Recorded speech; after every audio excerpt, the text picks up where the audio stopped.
I a l'Argentina donen per feta l'arribada de Mauro Óbolo com a nou director esportiu de l'Elx. De moment ja ha deixat l'Atlético Belgrano, on treballava fins ara. Óbolo seria l'encarregat de planificar la pròxima temporada, l'objectiu de tornar l'equip a primera. Un repte que és tema de conversa a la capital del Baix Vinalopó. La veu de l'experiència coincideix. És fonamental no atabalar-se el primer any. L'objectiu és tornar a primera, però entre trellat i planificació.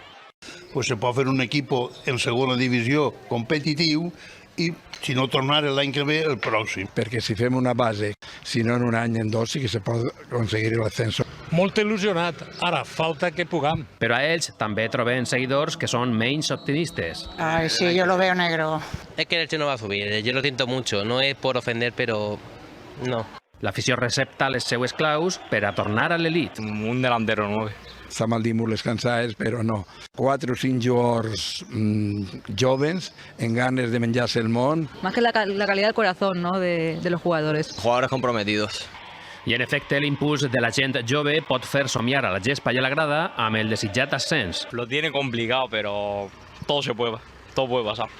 Esperemos que sí, la verdad, porque hace falta. Yo creo que más fácil. Yo creo que podemos subir.